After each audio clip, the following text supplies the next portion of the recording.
I'm Louise, 28 female. I live alone in a minimalist, 3-bedroom house overlooking the Pacific Ocean, a place I designed to be my sanctuary. By day, I run a tech company that I built from the ground up, a leader in data privacy solutions that most people have used without ever knowing my name. My life now is quiet, structured, and successful, a stark contrast to the chaos that once defined it. It all started 5 years ago, at my father's 53rd birthday dinner, where he proudly announced to our family that I was his greatest disappointment, then threw me out of his life for good. Before this story unfolds, I'd love to connect with you. Please let me know in the comments where you're watching from and what time it is in your corner of the world. It's amazing to see how far these stories can travel. The restaurant was exactly the kind of place my father, Richard, loved. Ostentatiously expensive, with starched white tablecloths, silverware that cost more than my first car, and an army of waiters who hovered with unnerving stillness. It was a temple of old money, a place where success was measured in decibels, the lower, the better. I felt like a fraud the moment I walked in. My simple black dress and second hand coat a stark contrast to the designer labels draped over every other chair. My stepmother, Victoria, spotted me first. Her smile was a perfect, predatory curve of red lipstick. "Louise, darling, you made it. We were starting to worry." Her tone was laced with that syrupy condescension she'd perfected over the years, making it clear she wasn't worried at all. She was merely marking my tardiness on a mental scorecard. "The bus was running late," I said, offering a tight smile in return. I couldn't afford a cab, not on my meager part-time salary from the university library. Richard didn't look up from his conversation with my uncle, David. He just grunted, a sound of acknowledgement that felt more like a dismissal. At the head of the long, polished table, he looked every bit the king in his castle, impeccably dressed, his silvering hair perfectly coiffed, his voice a low rumble of authority. He was a senior partner at a prestigious law firm, a man who commanded respect and expected obedience. My stepsister, Amelia, gave me a look that was a cocktail of pity and disdain. At 20, she was already in her second year of pre-med at a top university, her path meticulously planned and funded by our father. She was the golden child, the one who had never disappointed him. "You should have just asked Dad for car fare, Louise," she said, her voice just loud enough for everyone to hear. "He wouldn't have minded." I felt a familiar flush of shame creep up my neck. I was 23, a university dropout, working a dead-end job and living in a tiny, run-down apartment. Every family gathering felt like a public trial where my failures were the main exhibit. Uncle David, my mother's brother, was the only one who offered a genuine smile. "Good to see you, Lou," he murmured, his eyes kind. He was a professor, a man who valued knowledge over status, and the only one in the family who seemed to think I wasn't a lost cause. The dinner began, and with it, the interrogation. Richard, having finished his important conversation, finally turned his attention to me. "So, Louise," he began, dabbing his lips with a napkin, "still shelving books? Any plans to make something of yourself, or is that the summit of your ambition?" The question hung in the air, heavy and sharp. All eyes turned to me. I could feel the weight of their judgment, the collective sigh of disappointment. I had been a bright student in high school with dreams of studying computer science. But in my first year of university, my mother had fallen ill. I'd tried to juggle my studies with caring for her, but the pressure became too much. After she passed away, I was too deep in grief and debt to continue. I dropped out, promising myself it was temporary. But temporary had stretched into 2 long, difficult years. Richard had remarried Victoria 6 months after my mother's death, and my temporary situation became a permanent point of contention. "I'm looking into some online courses," I said, my voice barely a whisper. "Coding boot camps. The tech industry is growing, and I think—" Richard let out a short, barking laugh. "Boot camps? You think a 2-month online course is going to compete with a 4-year degree? Amelia is going to be a doctor. She'll be saving lives. You want to what? Design websites for cat bloggers." Victoria placed a perfectly manicured hand on his arm. "Now, Richard, be nice. It's your birthday." but her eyes danced with malicious glee. She loved it when he put me in my place. I'm being realistic, he snapped, shaking her hand off. She's wasting her potential. Her mother would be so disappointed. That was the final blow. The mention of my mother, whose memory he so rarely invoked, felt like a knife twisting in my gut. I stood up, my chair scraping loudly against the marble floor. "Don't you dare talk about her," I said, my voice trembling with a rage I hadn't realized was simmering so close to the surface. "You have no right." My father's face turned a dangerous shade of purple. "I have every right. I am your father. And as your father, I am telling you that you are a failure. You dropped out, you have no ambition, and frankly, you are an embarrassment to this family." He rose from his chair, his voice booming through the silent restaurant. "Look at your sister. She's disciplined, she's successful. What are you? A dropout who can't even afford a taxi." Tears streamed down my face, hot and furious. "I was taking care of Mom," I cried, "while you were moving on." The words were out before I could stop them. The implication was clear. Richard's eyes went cold. He reached into his wallet, pulled out a few $100 bills, and threw them on the table in front of me. "Here," he said, his voice dripping with venom, "for a taxi, and for your rent. In fact, consider this a severance package. I am done supporting a daughter who has no respect and no future. Get out." The entire restaurant was staring. Victoria looked horrified, not for me, but for the public scene Richard was causing. Amelia stared down at her plate, refusing to meet my eyes. Only Uncle David looked at me with something resembling sympathy. "Richard, that's enough," he said quietly. "No, it's not," Richard retorted, pointing a trembling finger at the door. "I don't want to see you again until you've made something of yourself. Don't call, don't write. You are on your own. Now get out of my sight." Numb with shock and humiliation, I grabbed my coat and fled. I didn't take the money. I ran out of the restaurant and into the cold night air, the sound of my father's cruel words echoing in my ears. I didn't know it then, but that public shaming was the best thing that ever happened to me. It was the moment a quiet, grieving girl died and a determined, focused woman was born. He had cast me out, but he had also set me free. The fire he had lit inside me that night wasn't one of self-pity.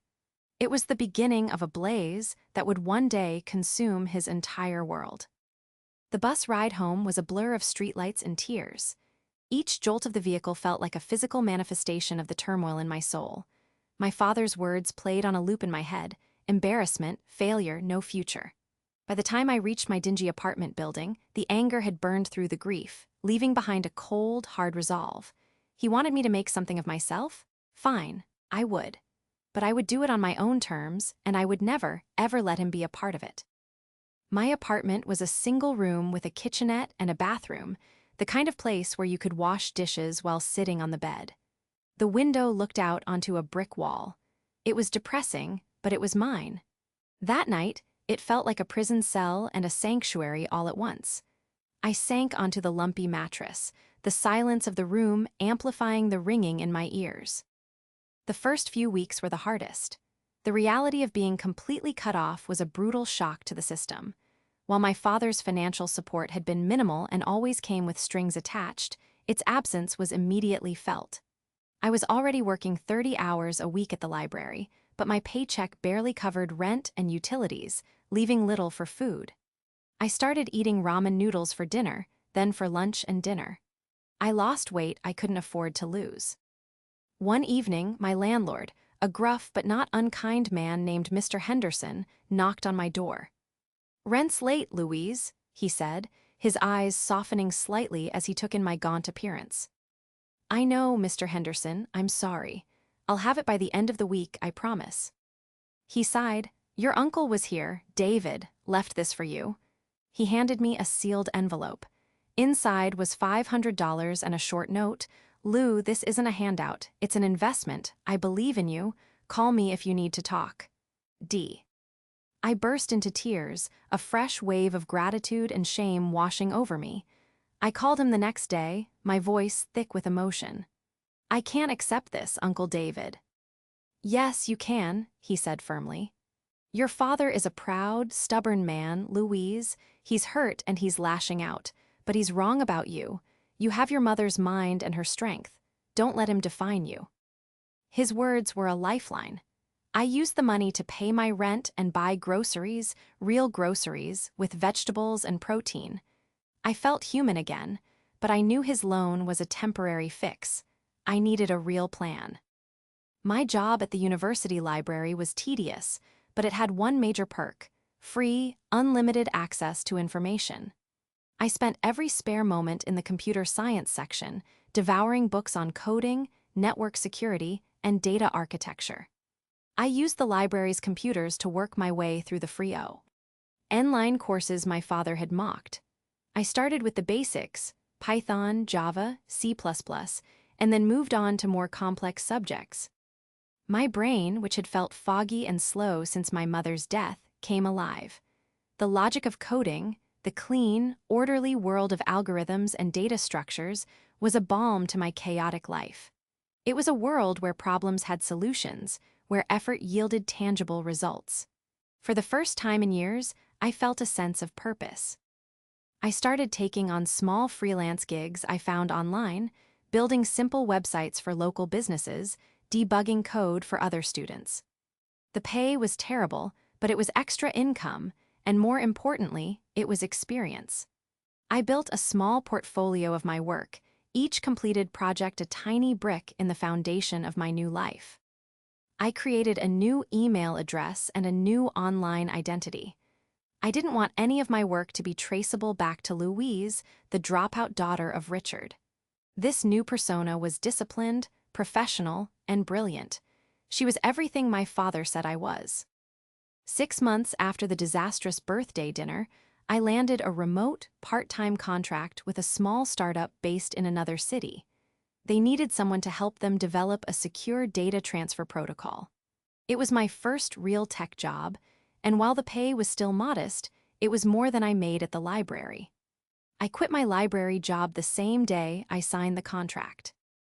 Walking out of that library for the last time felt like shedding a skin. I was no longer just a dropout shelving books. I was a junior developer. It wasn't much, but it was a start. I celebrated by buying a new laptop, a powerful machine that would allow me to work more efficiently. It was the most expensive thing I had ever owned, and I paid for it in cash. My life fell into a new rhythm. I worked from my tiny apartment, often late into the night. My social life was non-existent, but I didn't care. I was fueled by coffee, ambition, and a burning desire to prove my father wrong. The memory of his face, contorted with rage and disappointment, was a constant motivator. Uncle David was my only link to the family. We met for coffee once a month. He never pushed for details about my work, respecting my privacy, but he always offered encouragement. "How's Richard?" I asked during one of our meetings, unable to suppress a flicker of curiosity. David sighed, stirring his coffee. "He's Richard. He asks about you, tries to be casual about it, but he asks." "What do you tell him?" "I tell him you're surviving," he said with a small smile. "I don't think he expected you to." That simple statement sent a jolt of satisfaction through me. He was watching. He was waiting for me to fail, to come crawling back, begging for forgiveness. And I was quietly, determinedly doing the exact opposite.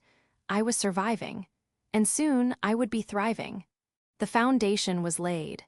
Now it was time to build. My contract work was challenging and educational. I was part of a small, distributed team, and I learned a tremendous amount about real-world software development, project management, and the pressures of meeting deadlines. I was good at my job, meticulous, creative, and fast. My manager was impressed, and my initial 6-month contract was extended indefinitely. For the first time, I had a steady, reliable income. I moved out of my cramped studio and into a proper one-bedroom apartment in a safer neighborhood. It was a small step, but it felt like a monumental leap. Despite this newfound stability, a sense of restlessness began to creep in. I was good at executing other people's visions, but I had my own ideas. The field I was working in, data security, fascinated me. Every day, I read stories about massive data breaches, where the private information of millions of users was stolen and exploited. Companies were spending fortunes on cybersecurity, yet the hackers always seemed to be one step ahead. The existing solutions felt like patches on a leaky dam. They fixed one hole only for another to spring open. The problem, as I saw it, was the way data was stored. Most companies kept vast, centralized databases of user information. This made the data easy to access and manage, but it also created a single, irresistible target for hackers. If you could breach that one central server, you got everything. It was an all-or-nothing proposition. I started thinking about a different approach. What if user data wasn't stored in one place? What if it was decentralized, broken into tiny, encrypted fragments and scattered across a distributed network? A hacker might be able to find one fragment, or even a dozen, but a single fragment would be useless, just a meaningless string of encrypted characters. To reconstruct a single user's profile, a hacker would need to find all the fragments and break the unique encryption key for each one. The computational power required would be astronomical. It would be like trying to reassemble a shredded document from a million tiny pieces scattered across the globe. The idea took root in my mind and wouldn't let go. I spent my nights sketching out the architecture, writing proofs of concept, and running simulations on my laptop. The more I worked on it, the more convinced I became that it could work. It was a radical departure from the industry standard, but it was elegant, secure, and scalable. I knew I couldn't build it alone. I needed a team, funding, and a proper business plan. The thought was terrifying. I was a coder, a problem solver. I knew nothing about starting a business, about marketing, venture capital, or corporate law. The ghost of my father's voice echoed in my head, mocking me. You think you can compete? You, a dropout. One evening, I was wrestling with a particularly complex encryption algorithm when my phone rang. It was Uncle David. I have some news, he said, his voice unusually somber. It's your father. He had a health scare. Minor heart issue, the doctors say he'll be fine, but it gave everyone a fright. A complicated mix of emotions washed over me. A pang of concern, quickly followed by a wave of resentment. Is he okay? I asked, the question feeling hollow and obligatory. He's fine, grumpy but fine. He's at home resting. There was a pause. He's been asking about you more, Louise. I think he regrets how things were left. I felt a bitter laugh escape my lips. He regrets it, or he's just scared of dying alone. Maybe a bit of both, David admitted. Look, I'm not asking you to forgive him, but I ran into an old friend of your mother's the other day, a lawyer named Sarah Chen. She works in corporate law, specializing in tech startups. I mentioned you were in the field, and she said she'd be happy to chat with you sometime, offer some advice.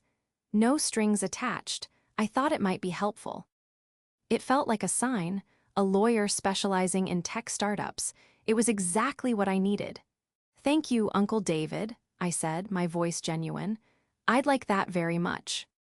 I met Sarah Chen for coffee the following week. She was a sharp, no-nonsense woman in her late 40s with a warm smile and intelligent eyes. I was nervous, but I had spent the entire week preparing. I had a 20-page document outlining my idea, the system architecture, the potential market, and a roadmap for development. I walked her through my concept, my voice gaining confidence as I explained the technical details. I showed her the simulations, the encryption protocols, the decentralized storage model.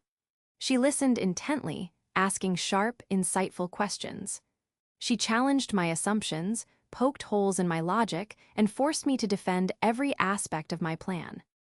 When I finished, she leaned back in her chair and was silent for a full minute. I held my breath, my heart pounding. Finally, she leaned forward, a slow smile spreading across her face. Louise, she said, her voice filled with a respect I hadn't heard from anyone but my uncle in years. This isn't just a good idea. This is a game changer. If you can build this, you won't just have a product, you'll have an entire industry. The relief was so intense, it almost made me dizzy. But an idea is just an idea, she continued, her tone becoming more businesslike. Execution is everything. You'll need to form a company, protect your intellectual property, and raise capital, a lot of capital. I have no idea how to do any of that, I confessed. I do, she said simply. It's what I'm good at. I'll help you. I'll draw up the incorporation documents, file the patents, and introduce you to the right people.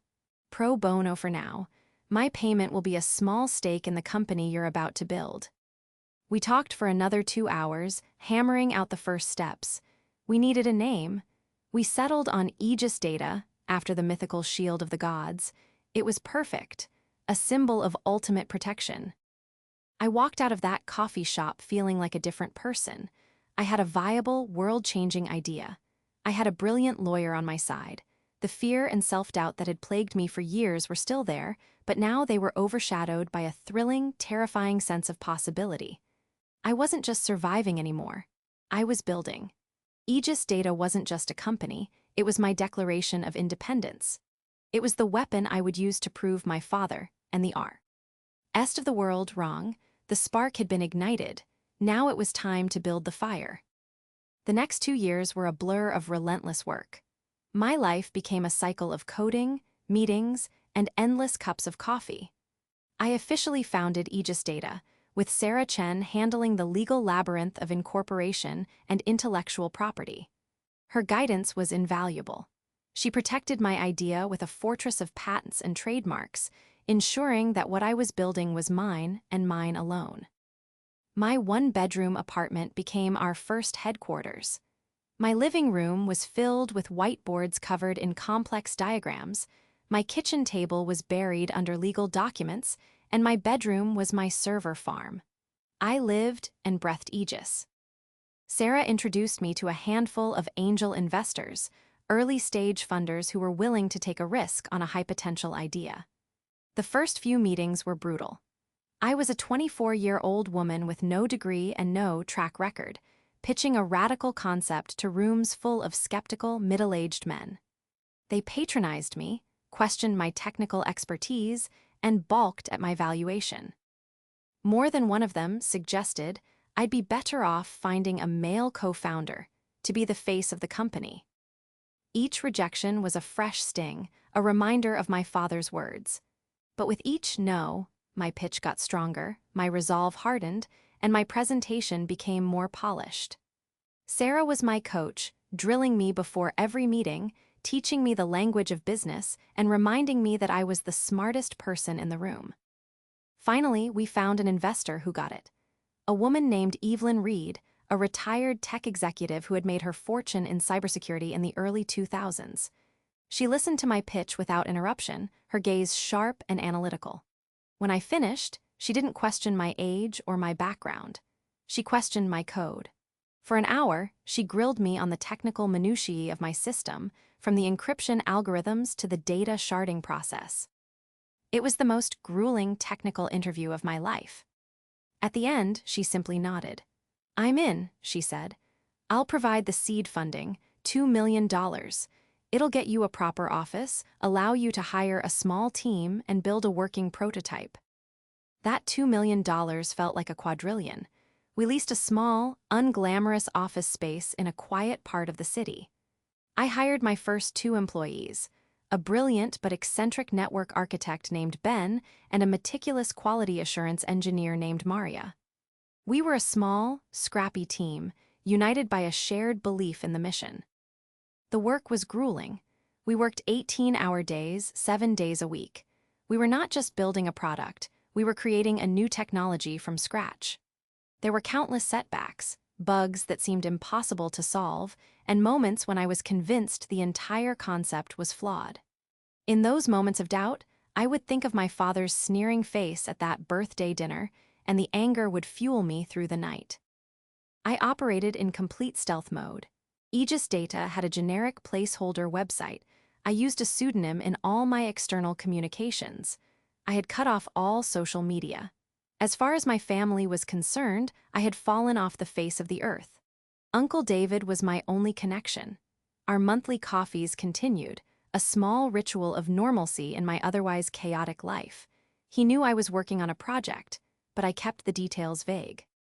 "You look tired, Lou," he said one afternoon, concern etched on his face.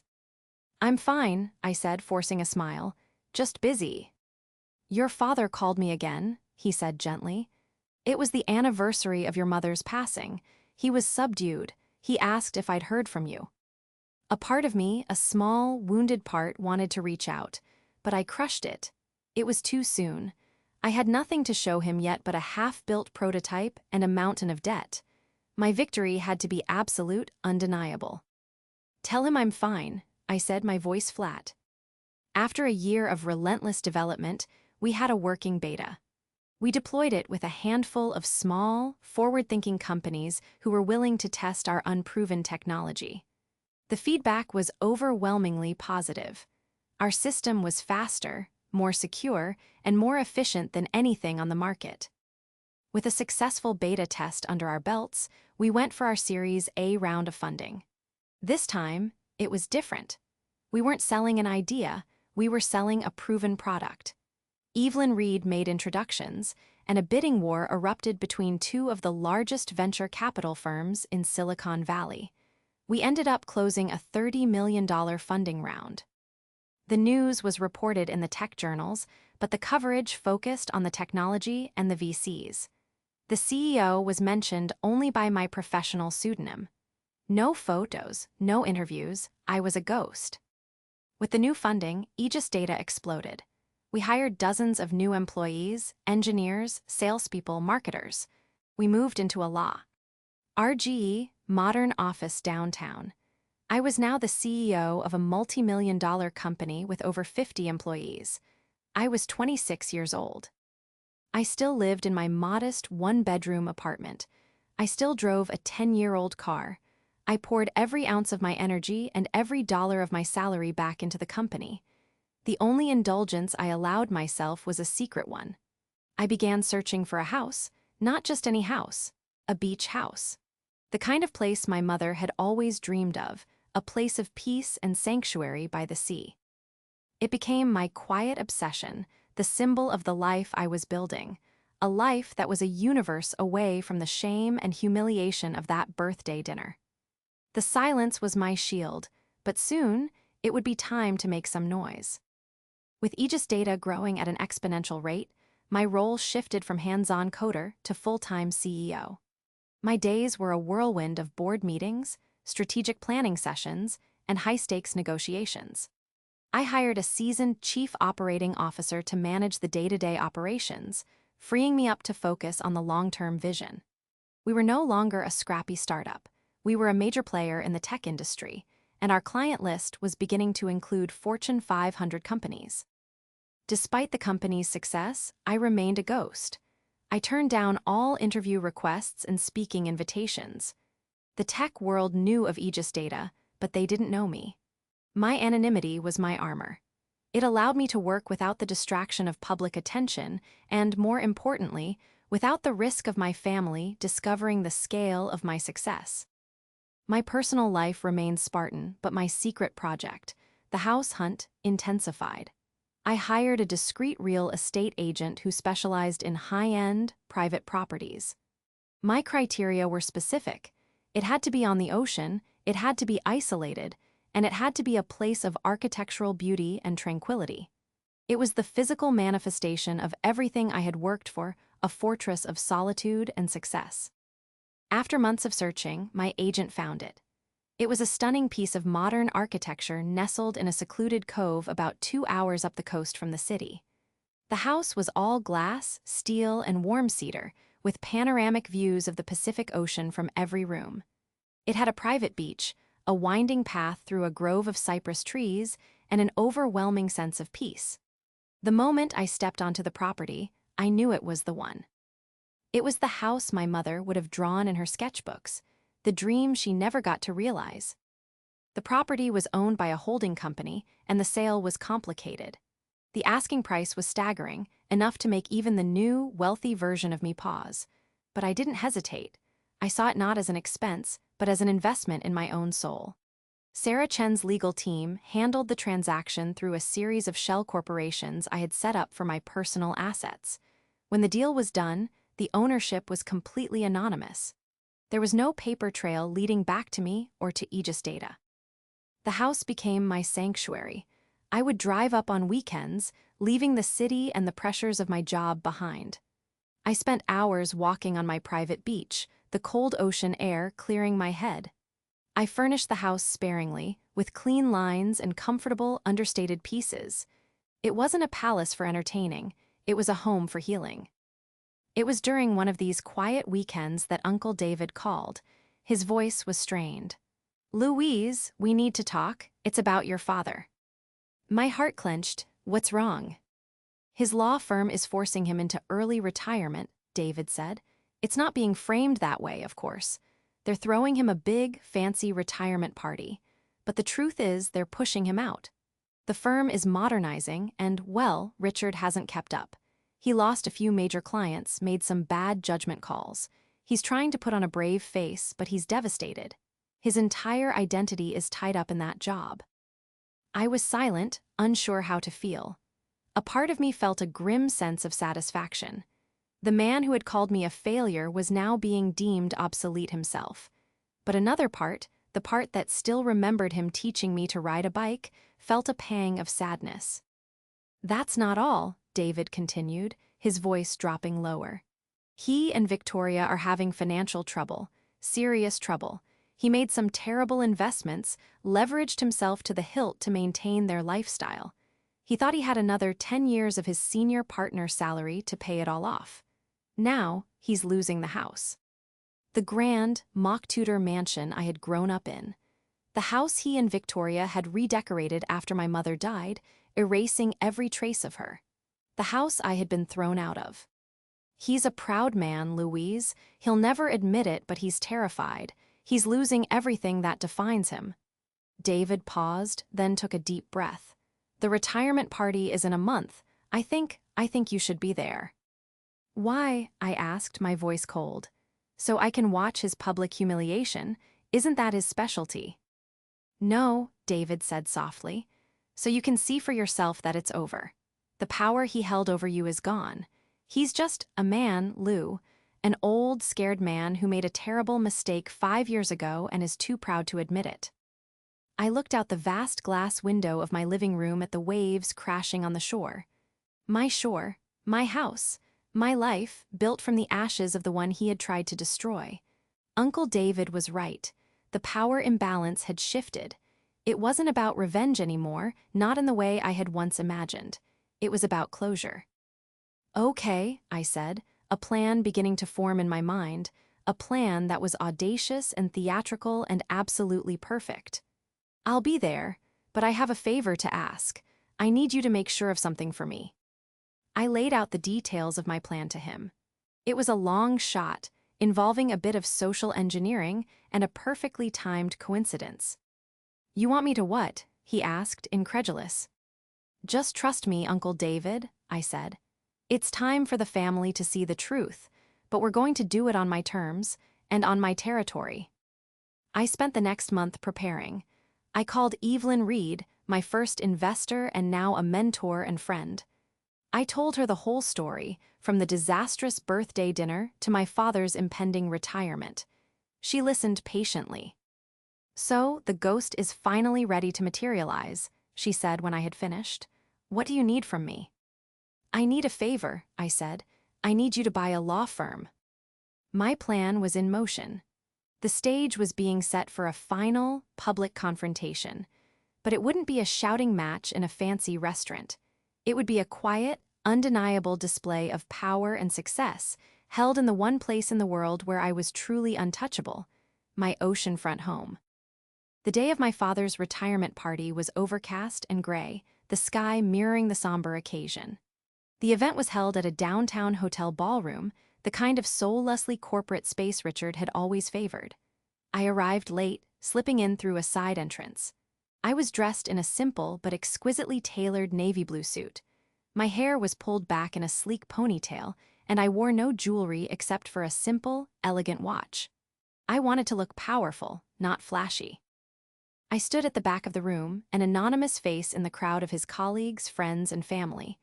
I saw Victoria, her face a mask of strained cheerfulness, clinging to my father's arm. Amelia was there, looking uncomfortable, and my father, he looked smaller than I remembered. The booming confidence was gone, replaced by a brittle, forced joviality. He was going through the motions, accepting handshakes and back pats, but his eyes were haunted. The firm's managing partner gave a speech filled with bland platitudes about Richard's long and distinguished career and his well-deserved rest. It was a master class in corporate euphemism. I saw my father flinch at the word rest. For him, it was a synonym for irrelevant. As the party began to wind down, I saw Uncle David approach my father. They spoke for a few moments, and then David gestured in my direction. My father's eyes scanned the crowd and finally landed on me. For a moment, he just stared, a flicker of disbelief in his eyes. He saw me, but he didn't truly see me. He saw the dropout daughter who had dared to show her face. He didn't see the CEO of Aegis Data. I watched as he excused himself and began to walk towards me, his expression hardening with each step. This was it. The confrontation I had been simultaneously dreading and anticipating for 5 years. "Louise," he said, his voice a low growl. "What are you doing here? Who invited you?" "Uncle David told me about the party," I said, my voice calm and even. The tremor I had expected wasn't there. I felt strangely serene. "I came to pay my respects." "Your respects," he scoffed. "A little late for that, don't you think, after 5 years of silence?" "I was busy," I said simply. He let out that same, short, barking laugh I remembered from the restaurant. "Busy? Doing what? Shelving more books? Or did that coding boot camp finally land you a job making websites for $20 an hour?" Behind him, Victoria and Amelia had drifted closer, drawn by the scent of drama. "Something like that," I said, allowing a small smile. "Actually, Dad, I was hoping we could talk, somewhere more private. My car is outside." He looked at me, then at the thinning crowd. He was probably eager to escape the suffocating pity of his colleagues. "Fine," he snapped, "but make it quick. I have nothing to say to you." "I understand," I said. "Victoria, Amelia, you should come too. It's a family matter." Victoria looked hesitant, but Richard nodded curtly. They followed me out of the hotel and to the curb. I pressed a button on my key fob, and the headlights of a sleek, black, top-of-the-line Audi flashed. It was a company car, but they didn't need to know that. My father stopped short. "This is yours." "It gets me from A to B," I said, opening the passenger door for him. He slid in, his movements stiff. Victoria and Amelia climbed into the back, their expressions a mixture of confusion and suspicion. I drove in silence, heading north out of the city, onto the coastal highway. "Where are you taking us?" Richard finally demanded, as the city lights faded behind us. "It's a surprise," I said. "Don't worry, it's not far." An hour and a half later, I turned off the highway and onto a private, winding road marked with a sign that read, "Private Property." We drove through a dense grove of cypress trees before the house came into view, its warm lights glowing against the twilight sky. I pulled into the driveway and killed the engine. For a long moment, no one spoke. They just stared at the house, a masterpiece of modern design cantilevered over the cliff's edge, the ocean waves crashing on the private beach below. "What is this place?" Victoria whispered, her voice filled with awe. "Is it a hotel?" "No," I said, getting out of the car. "It's my house. I bought it last year." They followed me, dumbstruck, as I led them inside. The interior was even more breathtaking, with floor-to-ceiling glass walls that seemed to merge the living space with the ocean itself. How is this possible?" Richard stammered, running a hand over the smooth, polished concrete of the fireplace. "What have you been doing?" I walked over to the wet bar and poured myself a glass of water.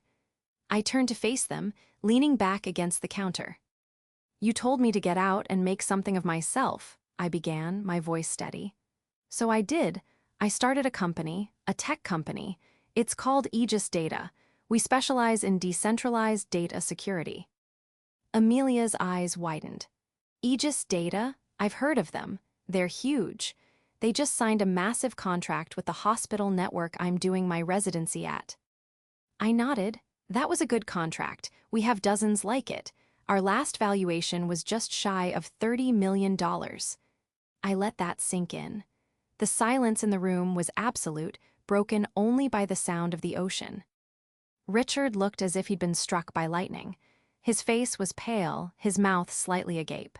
You're the CEO, but the articles, they use a different name.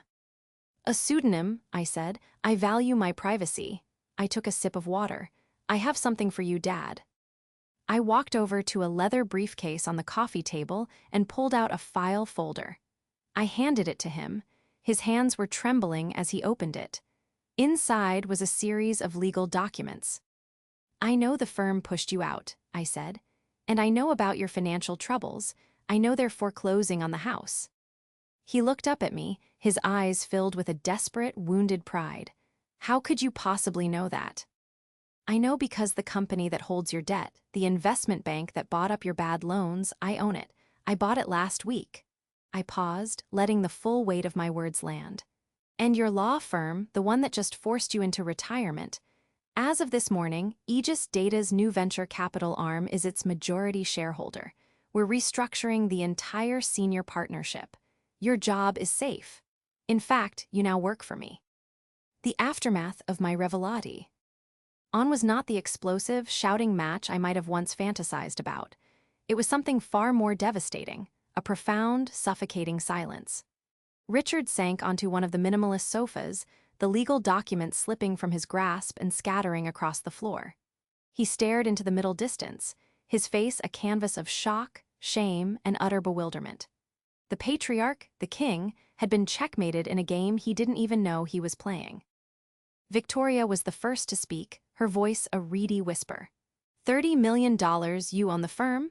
She looked around the cavernous living room, at the priceless art on the walls, at the ocean stretching to the horizon. She wasn't looking at me, she was calculating, recalibrating her entire understanding of the family hierarchy. I was no longer the embarrassing stepdaughter, I was a resource, a power player. Her mind was already working on how to spin this, how to incorporate my success into her own narrative. Amelia, to her credit, looked genuinely stunned but also impressed. You built all this yourself? She asked, her voice tinged with a respect she had never shown me before. From nothing. Not from nothing, I said, my gaze fixed on my father. I had motivation. Richard finally looked at me. The anger and arrogance were gone, replaced by something I had never seen in his eyes before, vulnerability. Why, Louise? He asked, his voice hoarse. Why do all this? To humiliate me? It was the question I had been asking myself for months. What was the endgame? Was it pure revenge? Was it about rubbing his face in my success? Standing there, in the house my mother would have loved, looking at the broken man who was my father, I realized the answer was more complex. You threw me out, I said, my voice devoid of anger, stating it as a simple fact. You told me I was a failure and an embarrassment. You disowned me. I didn't do this to humiliate you, Dad. I did this to survive. And then I did it to prove you wrong. I built a fortress so that no one could ever have that kind of power over me again. I walked over and picked up the documents from the floor. I placed them neatly on the coffee table in front of him. I'm not going to foreclose on your house, and I'm not going to fire you. The terms of your employment at the firm will remain unchanged, for now. You can keep your pride, what's left of it. You can tell your friends whatever story you like. I turned to leave the room. There's a car waiting outside to take you all home. I'll be in touch. Wait, Richard called out, his voice cracking. He struggled to his feet. Louise, I'm sorry. The words hung in the air, words I had longed to hear for 5 years. But now that they were here, they felt strangely empty, like a currency that had lost all its value. For what? I asked, turning back to face him. Are you sorry for what you did, or are you just sorry that I succeeded without you? He had no answer. He just stood there, a diminished figure in the vast, beautiful house his daughter had built. I didn't wait for a reply. I walked out onto the deck, the cool, salty air a welcome relief. The sun was setting, painting the sky in strokes of orange and purple. Uncle David was waiting for me there, a small smile on his face. "So," he said, "how does it feel?" "Quiet," I said, which was the truth. The roaring fire of anger that had fueled me for so long had dwindled to embers. In its place was a calm, quiet sense of peace. The war was over. I had won. In the months that followed, the family dynamic shifted irrevocably. Victoria's attempts to ingratiate herself were clumsy and transparent. Amelia, on the other hand, reached out tentatively, asking questions about my work, about Aegis, with genuine curiosity. We began to build a new, fragile relationship, one based on mutual respect rather than a shared history of parental favoritism. My father went back to work, but the fire was gone from his belly. He was a figurehead, a relic of a bygone era in a firm that was now being driven by a new, aggressive, tech-focused vision. My vision. We communicated only through formal emails and memos. He never tried to speak to me personally again, and I never offered him the chance. Our relationship was now purely professional. He was an employee, and I was the owner. There was nothing more to say. I didn't need his apology anymore. My success was my absolution. My life, the company I had built, the home I had created, the independence I had earned, was the final word. I had not only made something of myself, I had remade myself entirely on my own terms. And in the quiet solitude of my house by the sea, I was finally, truly free.